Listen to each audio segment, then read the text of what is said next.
If you're trying to test how a building will do in a major hurricane, you don't just sit there and wait for a Category 5 to hit you. Sometimes you have to build it yourself.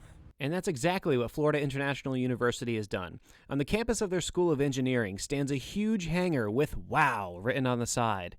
It's the Wall of Wind. We've created a Category 5 hurricane so we can test products before they're in the marketplace. Eric Salna is the Associate Director with the FIU Extreme Events Institute, and he gave us an up-close tour of this unique wind tunnel. What we're doing here is being done nowhere else in the country.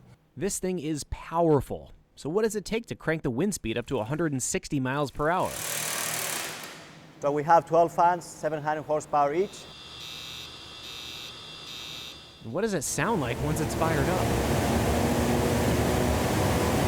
As fun as it is to see in action, there's still work that they do here. Ioannis Zisis is the co-director of wind engineering research, and he reminded this very excited meteorologist that the purpose of this behemoth is learning. This facility has received funding from National Science Foundation, and now it is a national facility.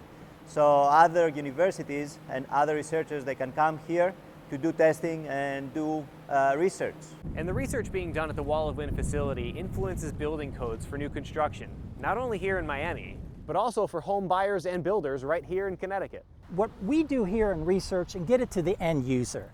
And Dan, that's us, living in Connecticut, living in Florida, to live in safer buildings and schools and hospitals. Sometimes there's this misconception that when we deal with wind, we only care about hurricanes and extreme like wind events. Not necessarily. We need to design all kinds of structures for different level of winds, and that's what we do here. And as a smart home buyer, learn the risks, the hazards of where you live. I spoke to a few civil engineers and home inspectors here in Connecticut, and one thing they stressed is that water is the biggest weather threat to homes.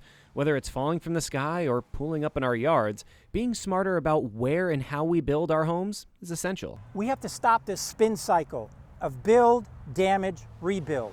So as the Wall of Wind keeps testing new structures, they're proving that failure can often lead to success. We cannot rebuild the same way or sometimes in the same place. It has to be built stronger. It has to be built in a smarter location. The nation needs to do that to be more resilient and stop the spin cycle of building weaker and building in places that are so exposed to the hazard and makes them a great risk. Of course, the weather has always shaped the structures we live in, and we continue to fine-tune the design so we can live in safer and more efficient homes.